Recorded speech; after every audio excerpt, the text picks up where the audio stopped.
جی شکریہ۔ بسم اللہ الرحمن الرحیم۔ ملکۃ العرب، سیدۃ العرب، بالکل غم گسار محبوب خدا سیدہ خدیجۃ الکبریٰ رضی اللہ تعالی عنہا، آپ نہایت باہمت، بلند حوصلہ اور زیرک خاتون تھیں۔ بے شک۔ آپ کا نام خدیجہ بنت خویلد بن اسد بن عبدالعزیٰ بن قصی ہے، اور آپ کا یوم پیدائش عام الفیل سے 15 برس پہلے ہے، یعنی حضور علیہ السلام کی پیدائش عام الفیل کو ہوئی اور آپ کی پیدائش حضور علیہ السلام سے 15 برس پہلے ہوئی تھی۔ عام الفیل اس سال کو کہتے ہیں جس سال ابرہہ نے مکہ المکرمہ پر حملہ کیا تھا اور چڑھائی کی تھی، اور خانہ خدا کعبۃ اللہ کو مسمار کرنے کے ارادے سے آیا تھا، اور پھر اللہ تبارک و تعالی نے چھوٹے چھوٹے پرندوں کے ذریعے اس کے لشکر کو ہلاک کر دیا تھا۔ اس سال کو عام الفیل کہتے ہیں۔ تو سیدہ خدیجۃ الکبریٰ رضی اللہ تعالی عنہا کی پیدائش 15 برس اس سے پہلے ہوئی تھی۔ آپ بچپن میں ہی جس وقت تھیں اسی وقت سے ہی اللہ تبارک و تعالی نے آپ کو حضور علیہ السلام کے لیے تیار کیا تھا، ذہنی طور پہ بھی اور طبعی طور پر بھی آپ کی پرورش بھی ہوئی تھی، چونکہ آپ کا تعلق ایسے قبیلے سے تھا جو قریش کے اعلیٰ قبیلے کے ساتھ تعلق رکھتا ہے۔ آپ کا تعلق قبیلہ بنو اسد سے ہے اور حضور علیہ السلام کا تعلق قبیلہ بنو ہاشم سے ہے، اور ان دونوں قبیلوں کی اور خاندانوں کی خصوصیت یہ تھی کہ جب بت پرستی کا دور تھا اور اس وقت میں لوگ بتوں کو پوجا کرتے تھے اور مورتیوں کی پوجا کیا کرتے تھے، یہ دو خاندان ایسے تھے کہ ان کے اکثر افراد بت پرستی سے نفرت کیا کرتے تھے اور بتوں کی پوجا نہیں کیا کرتے تھے۔ اور پھر آپ کے جو والد تھے خویلد، وہ انتہائی سخت متنفر تھے۔ جس وقت آپ ابھی بچپن میں ہی تھیں، چھوٹی سی عمر تھی، آپ کے ساتھ آپ کے والد کہیں جا رہے تھے، ایک جنگل سے گزر ہوا، جب آپ نے وہاں کچھ لوگوں کو بت پرستی کرتے ہوئے دیکھا، بتوں کی عبادت کرتے ہوئے دیکھا، تو آپ نے اپنے چہرے کو پھیر لیا اور بیٹی سے کہا بیٹا یہاں سے جلدی چلیں، واپس چلتے ہیں۔ تو آپ چھوٹی سی تھیں، آپ نے پوچھا کہ ابا جان کیا ہوا ہے، وہ سامنے کیا ہو رہا ہے جس کی وجہ سے آپ نے نظریں پھیر لی ہیں، چہرہ پھیر لیا ہے؟ آپ نے فرمایا وہاں بتوں کی عبادت کی جا رہی ہے، اور افسوس ہے ان لوگوں پر جو ایک خدا کو چھوڑ کر اتنے سارے خدا بنا کے اور خود ہی بناتے ہیں پھر ان کی پوجا کرتے ہیں۔ تو یہ بچپن ہی سے ہی آپ کی تربیت شروع ہو گئی تھی، اور پھر آپ کا خاندان ایسا تھا کہ جہاں وہ باقی دیگر قریش کے قبیلوں میں سے ایک نمایاں حیثیت رکھتا تھا، وہاں آپ کے خاندان کے ذمہ یہ کام بھی تھا کہ جتنے بھی بے کس اور نادار لوگ تھے ان کی یہ مدد کیا کرتے تھے۔ جتنی انتظامیہ تھی وہ انہی کے خاندان سے ہی تھی۔ لوگوں پر جو ظلم ہوتا تھا یہ لوگوں کے ظلم سے انہیں بچاتے تھے۔ اگر کوئی فریاد کرنے والا آ جاتا اس کی فریاد رسی کرتے، کوئی بھوکا آتا تو اس کو کھانا کھلاتے تھے، بلکہ ایک گھر خاص کیا ہوا تھا کہ جہاں ہر کوئی آ سکتا تھا وہاں آ کے ٹھہرتا، اسے کھانا پیش کیا جاتا، اس کی ہر طرح سے کفالت بھی کی جاتی اور اس کی ضروریات کا اہتمام بھی کیا جاتا تھا۔ یہ آپ کے خاندانی اوصاف تھے جو سیدہ خدیجۃ الکبریٰ رضی اللہ تعالی عنہا نے اپنے والد محترم کی پرورش اور ان کی تربیت سے حاصل کیے تھے، اور یہ بچپن سے ہی اس کام کا آغاز ہو گیا تھا۔ جس طرح حضور علیہ السلام بھی بت پرستی سے نفرت کیا کرتے تھے، سیدہ خدیجۃ الکبریٰ بھی بت پرستی سے نفرت کیا کرتی تھیں، یہاں تک کہ ایک مرتبہ آپ کے خاوند نے ہی آپ سے پوچھا کہ آپ بتوں کے متعلق کیا خیال کرتی ہیں اور کیا کہتی ہیں؟ آپ نے فرمایا کہ میں زیادہ تو نہیں جانتی، صرف اتنا جانتی ہوں کہ جس نے اس کائنات کو بنایا ہے اور اس کائنات کے نظام کو چلا رہا ہے وہ متعدد خدا نہیں ہے بلکہ وہ ایک ہی خدا ہے۔ اور سب سے بڑی بات یہ ہے کہ آپ کے جو چچا زاد بھائی تھے ورقہ بن نوفل، وہ اس زمانے میں سب سے بڑے عالم تھے، تورات، زبور، انجیل کے عالم تھے، آپ حافظ تھے، اور آپ بھی تورات کی عالمہ تھیں، انتہائی زیرک تھیں، اور آپ اتنا علم رکھتی تھیں، جس علم کی ضرورت ہوتی، جس بات کی آپ کو طلب ہوتی، آپ اپنے چچا زاد بھائی سے پوچھ لیا کرتی تھیں، تو وہ بھی ان کی تربیت کیا کرتے تھے۔ تو سیدہ خدیجۃ الکبریٰ رضی اللہ تعالیٰ عنہ جس وقت آپ جوان ہوئیں، حضور علیہ الصلاۃ والسلام کے عقد میں آنے سے پہلے بھی آپ کی 2 شادیاں ہوئی تھیں۔ سب سے پہلے جو شادی ہوئی تھی وہ عتیق مخزومی تھے جن کے ساتھ آپ کی شادی ہوئی، ان سے ایک آپ کا بیٹا ہے، اور پھر ان کا وصال ہو گیا۔ اس کے بعد آپ کی شادی جو ہوئی تھی وہ ابو حالہ بن زرارہ سے ہوئی تھی۔ یہ دونوں قریشی نوجوان تھے۔ چونکہ آپ کا جو خاندان تھا وہ بھی عزت والا خاندان تھا اور بت پرستی جیسی چیزوں سے دور رہا کرتے تھے، شرافت تھی ان کے خاندان میں، اس لیے آپ کے لیے جن ازواج کا جن شوہروں کا انتخاب کیا گیا وہ بھی شریف تھے۔ ان کے بطن سے پھر آپ کے 2 بیٹے پیدا ہوئے، ایک کا نام تھا ہند اور دوسرے کا نام تھا حالہ۔ حالہ تو بچپن میں ہی فوت ہو گئے تھے، لیکن جو ہند تھے اللہ تبارک و تعالیٰ نے انہیں بہت زیادہ لمبی عمر عطا فرمائی اور حضور علیہ الصلوۃ والسلام پر ایمان بھی لائے،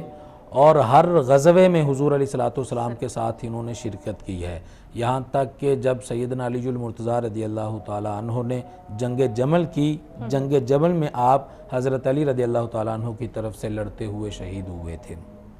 آپ کی یہ دونوں شادیاں ہوئیں، اس کے بعد پھر حضور علیہ الصلوۃ والسلام کے آپ عقد میں آئی تھیں، اور یہ جتنی بھی آپ مکہ کے اندر عورتیں تھیں سب سے زیادہ مالدار تھیں، بلکہ پورے مکہ المعظمہ کی دولت کو ایک طرف رکھ دیا جائے اور دوسری طرف فقط تنہا سیدہ خدیجۃ الکبریٰ رضی اللہ تعالیٰ عنہ کی دولت تھی۔ پورے مکہ کی دولت 25% تھی اور سیدہ خدیجۃ الکبریٰ رضی اللہ تعالیٰ عنہ کی دولت 75% تھی، 75%، اتنی مالدار تھیں، اور 1000 اونٹ کی آپ مالک تھیں۔ 1000 اونٹ کا مطلب یہ ہے کہ اس دور میں جیسے لوگوں کے پاس سواری کے لیے مرسڈیز، BMW وغیرہ گاڑیاں ہوتی ہیں، تو اس دور میں سب سے اعلیٰ سواری اونٹ تھی۔ آپ ایسے سمجھ لیں کہ اس دور کے مطابق آپ کے پاس 1000 مرسڈیز تھی، اور پھر اس کے علاوہ بہت زیادہ آپ کے پاس دولت تھی۔ قبیلہ قریش کے جس وقت تجارتی قافلے باہر جایا کرتے تھے، اس وقت اس تجارتی قافلے میں آدھا سرمایہ آپ کا ہی ہوتا تھا، اور باقی آدھا سرمایہ سارا قریش اور مکہ المعظمہ کے افراد مل کر لگایا کرتے تھے۔ تو آپ کی پرورش جو ہوئی، تربیت ہوئی، وہ خاندانی شرافت کے لحاظ سے بھی ہوئی تھی، اور پھر تجارت کے لحاظ سے بھی آپ کی پرورش ہوئی۔ آپ کے والد محترم کے وصال کے بعد آپ نے چونکہ وہ سارا نظام سنبھالا، تجارت کے امور آپ نے سمجھے اور باقاعدہ آپ نے تجارت کی تھی، تو اس طرح سیدہ خدیجۃ الکبریٰ رضی اللہ تعالیٰ عنہا کے متعلق یہ کہا جا سکتا ہے کہ حضور علیہ الصلوۃ والسلام سے شادی کے وقت اگر مکہ المعظمہ میں کوئی زیرک اور سب سے دانا، سب سے حسین و جمیل اور ہر لحاظ سے مکمل کوئی خاتون تھی، وہ سیدہ خدیجۃ الکبریٰ رضی اللہ تعالیٰ عنہا تھی۔ آپ کو کبریٰ بھی کہا جاتا ہے، طاہرہ بھی کہا جاتا ہے۔ طاہرہ بھی اس لیے کہا جاتا ہے کہ جس وقت قبیلہ قریش اور مکہ المعظمہ میں جتنے بھی لوگ تھے ان میں ہر قسم کی خرابیاں موجود تھیں، لیکن آپ کی ذات میں کبھی بھی زندگی میں بالکل آپ بچتی رہی ہیں، آپ پاک رہی ہیں۔ آپ کا لقب صدیقہ بھی ہے، صدیقہ بھی آپ کا لقب ہے، اور اس کے علاوہ آپ کے بہت زیادہ لقب ہیں، راضیہ، مردیہ، یعنی اللہ تبارک و تعالیٰ کی تقدیر پہ راضی رہنے والی ہیں۔ پھر یہ وہ ہستی ہیں جن پر اللہ تبارک و تعالیٰ بھی راضی ہو گیا تھا۔ سبحان اللہ۔ اچھا، یہ تو ان کے ہو گیا کہ وہ حضرت خدیجہ جو تھی وہ مطلب ان کا تعارف تھا۔ مجھے یہ بتائیے گا کہ جو نبی پاک صلی اللہ علیہ وآلہ وسلم کے عقد میں آئیں جب، تو ان کا اور نبی پاک صلی اللہ علیہ وآلہ وسلم کا رشتہ کس طرح سے تھا، ان کا تعلق کس طریقے سے تھا؟ جس طرح کہ نبی پاک صلی اللہ علیہ وسلم جب پہلی وحی نازل ہوئی تو وہ سب سے پہلے انہوں نے ذکر جو ہے وہ حضرت خدیجہ رضی اللہ عنہا سے کیا، تو میں یہ چاہتی ہوں کہ ہمارے ناظرین کو یہ بتائیں کہ ان کا اور نبی پاک صلی اللہ علیہ وسلم کا جو تعلق ہے وہ بیان کریں آپ۔ جی، آپ کے سوال میں سے 2 سوال میں بنانا چاہتا ہوں۔ ایک سوال تو یہ ہے کہ سیدہ خدیجۃ الکبریٰ رضی اللہ تعالیٰ عنہا کا آپ سے عقد کس طرح ہوا، کہ ایک طرف ملکۃ العرب اور سیدۃ العرب ہیں جن کا کوئی ہمسر نہیں ہے، ان کے مقابلے کوئی عورت نہیں ہے، کوئی مالدار بھی ان کے برابر نہیں ہے، اور دوسری طرف ظاہراً ایسے حالات ہیں کہ دولت میں آپ ان کے برابر نہیں ہیں۔ آپ نے پھر حضور علیہ الصلوۃ والسلام کا انتخاب کیسے کیا ہے؟ پہلے میں اس بات کا جواب دے لوں، ٹھیک ہو گیا، اس کے بعد اپنی بات کو آگے بڑھائیں گے۔ سیدہ خدیجہ الکبریٰ رضی اللہ تعالیٰ عنہا حضور علیہ الصلوۃ والسلام کی قریبی رشتہ دار بھی ہیں، یعنی حضور علیہ الصلوۃ والسلام کی جو پھوپھی ہیں حضرت صفیہ، وہ آپ کی بھاوج ہیں۔ سیدہ خدیجہ الکبریٰ کے بھائی کے ساتھ ان کا عقد ہوا ہے، اور پھر سلسلہ نسب میں بھی حضور علیہ الصلوۃ والسلام کے ساتھ ان کا تعلق ہے، قصی پہ جا کے یہ رشتہ مل جاتا ہے۔ اور چونکہ آپ کی قریبی رشتہ دار تھیں، اس لیے آپ کے گھر میں آنا جانا بھی تھا، اور پھر حضور علیہ الصلوۃ والسلام اپنی اعلان نبوت سے پہلے ہی آپ صادق اور امین کے لقب سے مشہور ہو گئے تھے۔ پورا عرب جانتا تھا کہ حضور علیہ الصلوۃ والسلام یہ واحد شخص ہیں کہ جو دیانتدار ہیں، کبھی انہوں نے جھوٹ نہیں بولا ہے، بالکل خیانت کبھی نہیں کی ہے۔ تو یہ ساری باتیں آپ حضور علیہ الصلوۃ والسلام کے متعلق سنا کرتی تھیں۔ اور جس وقت آپ کے والد محترم کا وصال ہو گیا، بحیثیت عورت، چونکہ آپ تجارت کے لیے خود نہیں جایا کرتی تھیں اور جا بھی نہیں سکتی تھی، اس لیے آپ یہی کیا کرتی تھی کہ جو مکہ المعظمہ میں سب سے شریف النفس انسان ہوتا اسے اپنا مال دے کے بھیجا کرتی تھیں۔ تو وہ بھی حضور علیہ الصلوۃ والسلام کی جیسی شرافت تھی، اسی طرح کسی شریف النفس انسان کی تلاش میں تھیں۔ تو ایک دن ایسے ہوا کہ آپ نے حضور علیہ الصلوۃ والسلام کو پیشکش کی کہ آپ میرا سامان تجارت شام لے کے جائیں، اور پھر جو لوگ دوسرے لوگوں کو معاوضہ دیا کرتے ہیں میں اس سے دگنا آپ کو معاوضہ عطا کروں گی۔ حضور علیہ الصلوۃ والسلام نے حضرت ابو طالب سے پوچھا، آپ نے اجازت دے دی۔ جس وقت وہ آپ تجارتی سامان لے کے گئے تو سیدہ خدیجہ نے اپنے غلام میسرہ کو بھی آپ کے ساتھ لگا دیا کہ آپ کی خدمت کرنا، اور رستے میں جتنی باتیں آپ سے آپ ملاحظہ کریں وہ تمام باتیں مجھے بتانی ہیں۔ اس کی بھی ایک وجہ تھی، اس کی وجہ یہ تھی کہ اس سے کچھ عرصہ پہلے مکہ المعظمہ میں ایک دن ایسا ہوتا تھا جب سارے عرب کی عورتیں وہاں اکٹھی ہوتی تھیں اور وہ اپنی عید کیا کرتی تھیں، ان کا کوئی فنکشن ہوتا تھا۔ جس وقت وہ عورتیں اکٹھی ہوئیں، ایک دور دراز سے ایک یہودی یا عیسائی آیا، اس نے تمام عرب کی خواتین کو مخاطب کر کے یہ کہا، اے خواتین عرب، میں تمہیں یہ بشارت دینے لگا ہوں کہ وہ وقت قریب آ گیا ہے جب اسی جگہ پہ نبی آخر الزمان تشریف لانے والے ہیں۔ وہ نبی و آخر الزمان جس وقت تشریف لائیں گے تو وہ عورت بہت ہی عظمت والی ہوگی جس کا ان سے عقد ہوگا، اس لیے تم یہی کوشش کرنا کہ تم ان سے عقد کرنا، ان سے نکاح کر لینا۔ تو تمام عورتوں نے اس بات کو مذاق سمجھا اور اس آدمی کو پتھر مارنے لگیں، کنکریاں مارنے لگیں، بھگا دیا، لیکن سیدہ خدیجہ الکبریٰ رضی اللہ تعالیٰ عنہا نے اس بات کو یوں ہی نہیں چھوڑ دیا، بلکہ اپنے ذہن میں اسے بٹھا لیا اور اس کے متعلق سوچنے لگی، کیونکہ آپ بیوگی کے زمانہ میں تھیں، آپ بھی چاہتی تھی کہ میری شادی ہو جائے، لیکن ایسا شریف انسان ہو جس کے ساتھ میری شادی احسن انداز سے پروان چڑھے۔ اور پھر حضور علیہ الصلوۃ والسلام کے مکارم اخلاق، آپ کی باتیں وہ آپ کے ذہن میں تھیں، آپ کے رویہ اور برتاؤ سے بھی وہ خوبی واقف تھیں۔ ان کی ایک تخیل میں حضور علیہ الصلوۃ والسلام کا مقام ابھرتا تھا کہ جو نبی و آخر الزمان تشریف لانے والے ہیں وہ پورے قبیلہ عرب میں کوئی اور تو نظر نہیں آتا ہے، یہی نوجوان ایک نظر آتا ہے۔ اللہ اسی میں وہ سارے اوصاف ہیں، ساری خصلتیں جو ایک نبی کے لیے ضروری ہیں وہ صرف اس ایک نوجوان میں پائی جاتی ہیں، اس کے علاوہ کوئی ایسا نہیں ہے جس میں نبوت کی کوئی خصلت پائی جائے۔ اس لیے اپنے غلام میسرہ سے کہا کہ جس وقت رستے میں تم جاؤ، پہلی تو بات یہ کہ ان کو راضی رکھنا ہے اور ان کی خدمت کرنی ہے، اور جو بھی بات تم دیکھو وہ مجھے آ کے بتانی ہے۔ جس وقت رستے میں گئے تو شام کے قریب آپ پہنچے، وہاں آپ نے واقعہ سنا ہوگا بحیرہ راہب کا، جو آپ کے بچپن میں جس وقت حضرت ابو طالب آپ کو تجارتی قافلے کے ساتھ لے کے گئے تھے تو اس نے بتایا تھا کہ یہ نبی و آخر الزمان ہیں۔ وہ بحیرہ راہب وہ تو فوت ہو گیا تھا، لیکن اسی کے نام کے اوپر ایک انہوں نے گرجا بنایا تھا، سوما تعمیر کیا تھا، جس کا نام انہوں نے سوما بحیرہ رکھا تھا، اور جو اس میں راہب تھا اس کا نام تھا نستورہ۔ جس وقت آپ علیہ الصلوۃ والسلام وہاں تشریف لے گئے، اس مقام کے اوپر ایک درخت کے نیچے آپ نے آرام کیا، پڑاؤ کیا۔ وہ نستورہ راہب اپنے بالا خانے سے دیکھ رہا تھا، وہ نیچے اترا، نیچے اتر کے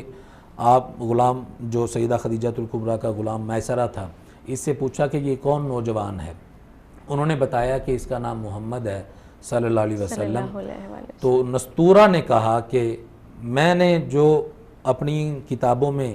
ایسا حلیہ پڑھا تھا نبی آخر الزمان کا، پہلے روایات میں یہ بھی آتا ہے کہ اس نے اپنی جیب میں سے کتاب نکالی، باقاعدہ انجیل نکالی، ایک نظر وہ انجیل کی ایک عبارت کو دیکھتا ہے اور دوسری نظر وہ حضور علیہ الصلوۃ والسلام کے چہرہ انور کو دیکھتا ہے۔ جو نقوش یہاں بیان کیے گئے تھے ان نقوش اور خطوط کے ساتھ حضور علیہ الصلوۃ والسلام کے چہرے کو ملاتا ہے۔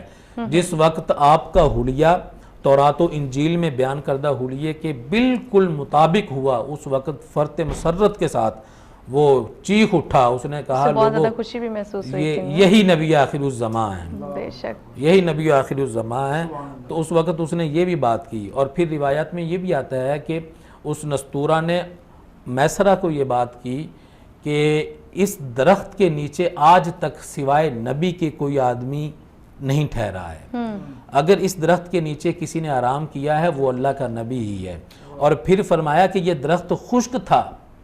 جس وقت حضور علیہ الصلوۃ والسلام یہاں تشریف لائے تو اللہ تبارک و تعالیٰ کی طرف سے یہ درخت تر و تازہ ہو گیا۔ سبحان اللہ، اللہ تو جس وقت وہ نستورہ راہب آپ کے پاس آیا، حضور علیہ الصلوۃ والسلام سے مخاطب ہوا اور پوچھا کہ آپ کا نام کیا ہے؟ آپ نے فرمایا میرا نام محمد ہے، اور پھر پوچھا کہ میں تمہیں لات و عزیٰ کی قسم دے کے کہتا ہوں کہ تم کون ہو، کیونکہ وہ ایسے قرائن دیکھ چکا تھا، ایسی باتیں دیکھ چکا تھا کہ اس درخت کے نیچے کسی نبی کے علاوہ کسی نے پڑاؤ نہیں کیا تھا، اس لیے اس نے لات و عزیٰ کی قسم دی۔ آپ نے فرمایا کہ لات و عزیٰ کی قسم نہ دو، لات و عزیٰ کے نام سے میں انتہائی بیزار ہوں، سخت نفرت کرتا ہوں۔ جس وقت آپ نے یہ بات کی اس کی بات اور زیادہ پختہ ہو گئی۔ پھر جس وقت آپ تجارتی سامان پورا مکمل ہو گیا، قافلہ بخیر و عافیت واپس آنے لگا، تو سیدہ خدیجہ الکبریٰ رضی اللہ تعالی عنہا کے جو غلام تھے میسرہ، انہوں نے حضور علیہ الصلوۃ والسلام سے کہا کہ آپ ایسا کریں کہ سواری کے اوپر آپ پہلے جائیں، کیونکہ یہ پہلا واقعہ ہے کہ جس وقت سیدہ خدیجہ الکبریٰ کو اتنا زیادہ نفع حاصل ہوا ہے، میں چاہتا ہوں کہ یہ خوشخبری آپ خود جا کے آپ کو سنائیں۔ جس وقت آپ مکہ المعظمہ میں داخل ہونے لگے تو سیدہ خدیجہ الکبریٰ اپنی سہیلی کے ساتھ، غالباً ان کا نام نفیسہ بنت منیہ ہے، ان کے ساتھ اپنے بالا خانے میں بیٹھی ہوئی تھیں اور آپ وہ منظر دیکھ رہی تھیں۔ آپ فرماتی ہیں کہ جس وقت حضور علیہ الصلوۃ والسلام وہاں داخل ہوئے تو میں نے دیکھا کہ حضور علیہ الصلوۃ والسلام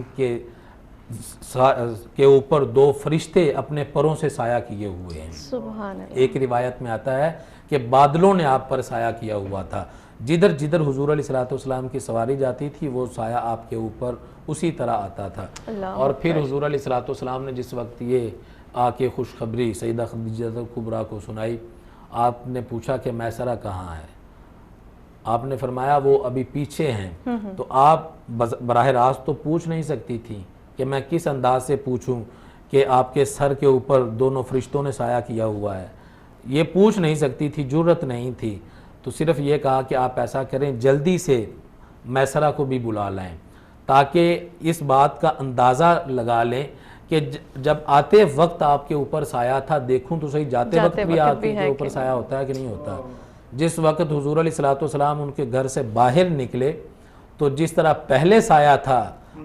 اللہ تبارک و تعالیٰ کی طرف سے دونوں نورانی فرشتے انہیں پھر اسی طرح دوبارہ سایہ کر سبحان اللہ، سبحان آپ کو وہ یہ بھی پتہ چل گیا۔ اور پھر جس وقت میسرہ آیا اس نے بھی حضور علیہ الصلوۃ والسلام کی ساری باتیں، اس سارے سفر کے دوران جتنی بھی باتیں ہوئی تھیں وہ سیدہ خدیجہ الکبریٰ رضی اللہ تعالیٰ عنہا کو بتائیں۔ تو یہ وہ واقعات تھے، ایک وہ واقعہ جو یہودی عیسائی نے آ کے بتایا تھا، اور پھر یہ واقعہ کہ آپ نے اپنی نظروں سے بھی دیکھ لیا، اور پھر اس کے بعد میسرہ نے بھی آپ کی امانت و صداقت کی باتیں اور وہاں نستورہ راہب کی باتیں بتائی۔